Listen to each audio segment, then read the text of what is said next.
A 19-year-old Ghanaian student is the brains behind a new online video search engine that's catching the attention of some of the big technology companies. And the young entrepreneur is confident his innovation can go global. Take a look. Ghanaian university student Gabriel Okpare set out to build a search engine that could challenge the dominance of Google. The 19-year-old taught himself how to code by taking online courses in his free time. He's currently a full-time student of sociology at the University of Ghana, Accra.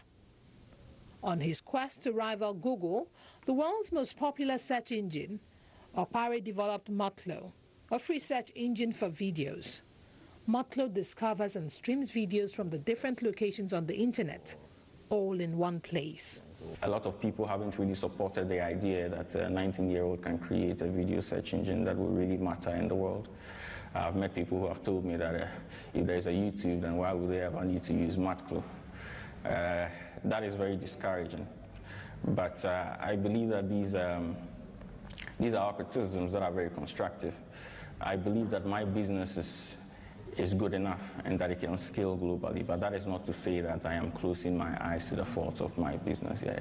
It is a legitimate point to say that YouTube is a video hosting website. There are lots of videos there, and Motlo is also there are lots of videos on Motlo as well, but they are two different entities. While YouTube is a video hosting website, Motlo combines the power of YouTube and two other video hosting websites in order to create Motlo. Motlo users' most popular searches include adverts, music videos, and amateur content. Okpare says it has been a learning process since he began in 2015. He says his initial inspiration came from other Ghanaians, restless and eager to build businesses at a young age on a continent where opportunities are limited and unemployment is high. Well, first of all, it's my time spent in senior high school. When I was in senior high school, I was surrounded by I fell into the company of students who were very entrepreneurial in nature.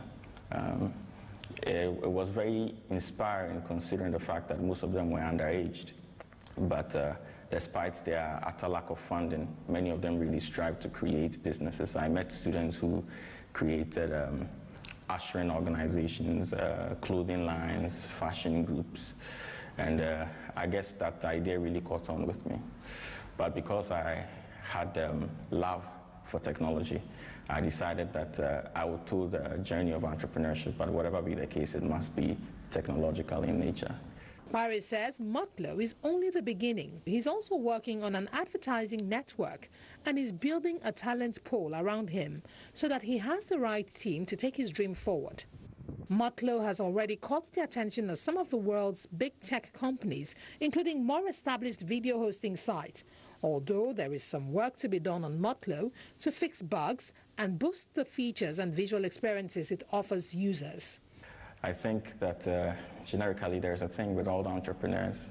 They feel that there is a rewarding or a gratifying feeling that comes with creating a product or a service that will actually matter to the world, that will leave a dent in the universe.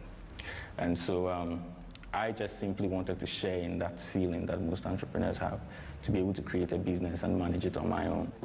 One of Okpare's hobbies is basketball. When he's not coding, he's often on the court with friends at the university. Experts say information and communication technology could help Africa overcome infrastructure inadequacies, satisfy rising consumer demand, boost regional trade, and diversify economies, thereby ending reliance on raw materials. Well, you're watching Africa 54, and I'm Vincent McCory. Now, there are a growing number of film festivals bringing African stories to international audiences, but they are also bringing African storytellers together to share experiences. Viewers Henok Fente attended such a festival in Dallas, Texas.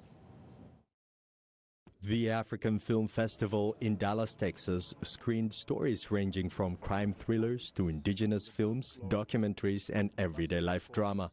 The film 1432 from Ghana has a unique way of telling urban African stories through dance and rap music. Many African countries and communities are known for their well-developed oral and written storytelling traditions, but showing these stories to national and international audiences faces numerous challenges in an underdeveloped marketplace and infrastructure. Cameroonian filmmaker Kang Quintus says it is difficult to find venues to screen their work outside of urban centers, which limits the distribution of their products. We need more cinemas, we need more avenues that we can project our films. So I think distribution is our biggest challenge, and financing as well. As for telling the African story, Liberian filmmaker Dr. Clarice Ford Kula says, because nobody can tell it like we can. And I say that because in Hollywood, you give Hollywood a story and they tell it the way they want to tell it. But being an African myself, I understand the stories better because I've been there, I've lived it. You know what I mean? So it's so much easier if we tell the stories ourselves. And it's better too because, like I said, we've lived it. Film festivals organized abroad like the African Film Festival in Dallas, Texas, as well as Pan-African and other national events, attract film crews from across the continent, creating skill, technology and market sharing opportunities for festival organizers and film producers. Not only do we want to bridge the gap between Africa and other regions of the world, we also want to bridge the gap in Africa. As filmmakers work to overcome their challenges in the production and distribution of their work, one gap remains wide open: the lack of women film producers and the challenges young actresses face to start a career in film. It depends on your producers, but there are many that take advantage of women. They ask you to sleep with them before they allow you to appear or give you a role in their film. You really have to have courage to be able to succeed and move on in African filmmaking. But we all have hope. Things are changing. The road to the big screen is tough, but African filmmakers are making progress in the development and distribution of their stories about their communities, culture, and aspirations. Henok Fante, VOA News, Dallas. Well, and that's our show for today. And I'll be sure to watch Africa 54 at voaafrica.com.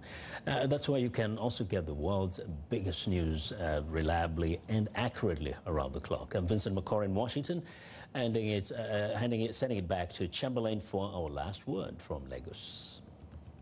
Well, that's all the time we have for now, but we'll be back with a new episode of Africa 54 next week. In the meantime, don't forget to check out channelstv.com for news and other programming anytime, any day. I'm Chamberlain Usok. Thank you for watching and goodbye.